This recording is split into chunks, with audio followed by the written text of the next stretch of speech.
Okay guys, welcome to our next translation sentence, the always tricky English to Latin. So, you'll notice I brought Bubba in. I needed some water after that. Bubba is joined me from the school and he likes being at home as well. So, let's take a look at this English to Latin sentence. Remember what we have to do here. We have to first understand all those things we learned in the first quarter about English grammar, and then find the Latin case or conjugation that has the same meaning, that gives us the meaning or a similar meaning to the word in the English, all right? So, I tried to break this up into the different aspects of the sentence, the last clause being the last part, all right? So we start with the wretched child, all right? So we read the whole sentence first. The wretched child desires to listen to the words of the poet in order that he may be happy. So we have a purpose clause, all right? We have two clauses here, a verb here and a verb here, desires, all right? And we have another form of the verb, the infinitive. There's a reason, by the way, I put to listen to together, and it's not to the words. You'll see that. A lot of people make this mistake with that particular verb, but let's go on with that. Here we go. All right, so we're going to start with the wretched child. So we recognize that, okay, child is the subject of this sentence, and wretched is an adjective. So we're going to look at the subject child. Now, boy, puer is boy, not child. The noun for child is natus, all right? So I already saw in a couple of papers that people sent in early that they had puer instead of natus, but natus is the proper word to use for child. And we use that in the nominative case because this is the subject of the sentence. So we have natus, all right? So that would be the child. Now we have wretched, which is an adjective. We recognize this as an adjective.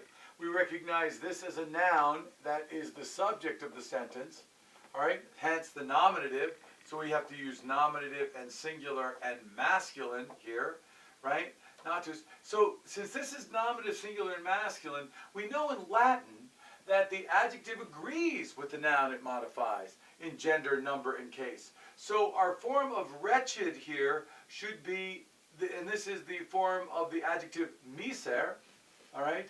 So notice that though. Miser, misera, miserum. That's the masculine, feminine, and neuter, miserum. But notice the masculine. It's not miserus. It is simply miser.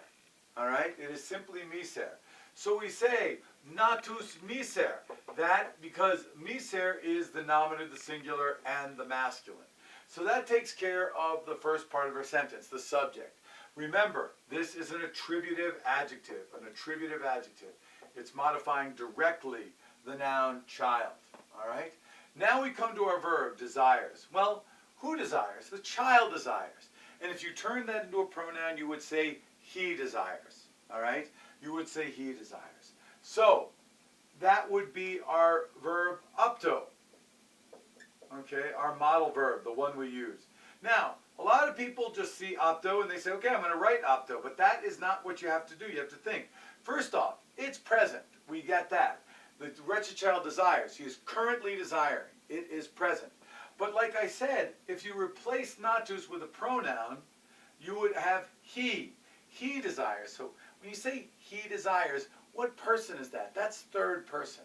All right, so you're going to be looking for the third person present form of opto. Remember, our stem is found by dropping the RE from the second principal part. So we have opta, and we're going to add the personal ending T. But there is no macron here, right? Remember teenage and Teenage Mutant Ninja Turtle. Teenage means you don't have a macron on the A. So we should have opta, all right? Now, opta it's interesting what's going to happen here, guys. Opta in a certain sense has an object. He desires what? He desires what? But the object in this case is this infinitive, to listen to, which is the present active infinitive. Now notice, it is the to. The to is understood in there. What a lot of kids do in this, when they see to listen to the words, they say, wow, that must be dative, to the words. But it's not dative. Words in this case is a direct object in the Latin form, when we're doing the Latin meaning.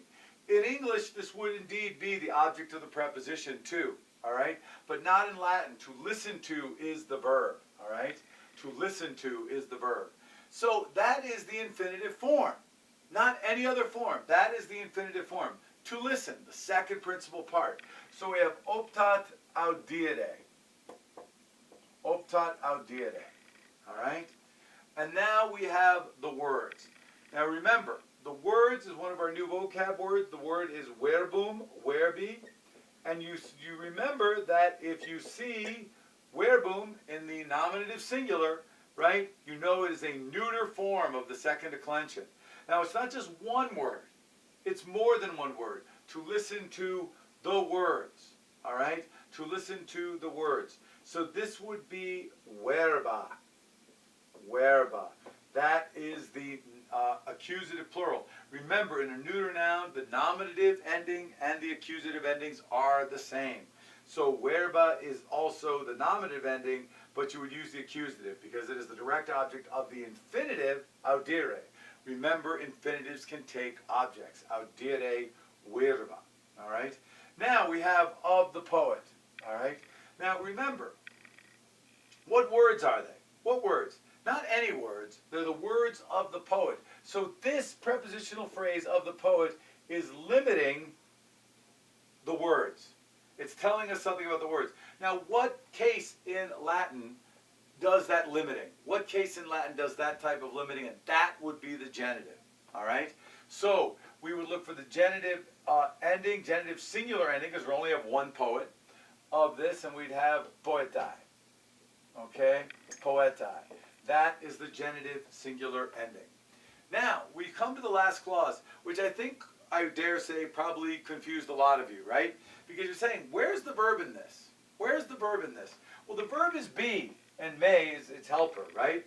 So, remember, we do have a purpose clause. So this is our indicative clause, natos miser optat audire verba, poetai, right?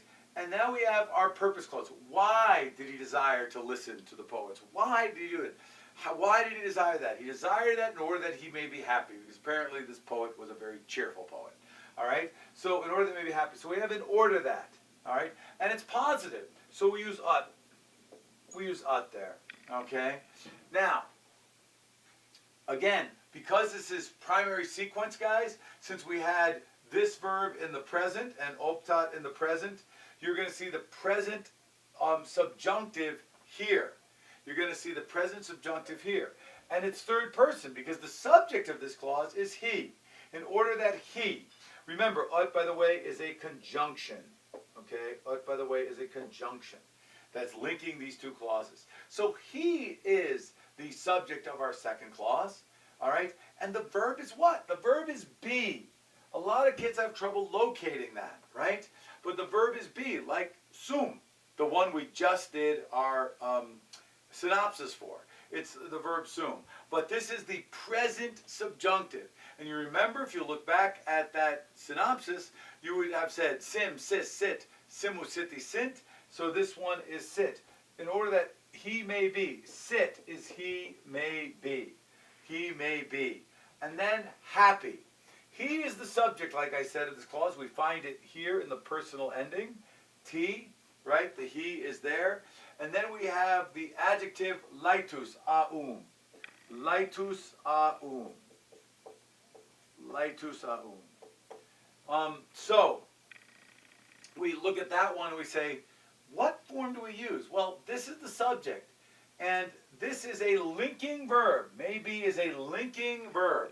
So, we are going to have a case that is going to be the same as the subject, and that would be the nominative. All right? So we have sit, and then since it's a boy, he, laetus, right? Laetus.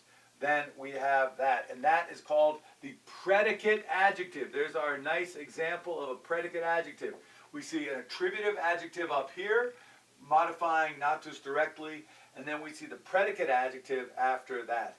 Now, if you wanted to put it in Latin word order, you would say probably something along the lines of natus miser audere verba optat.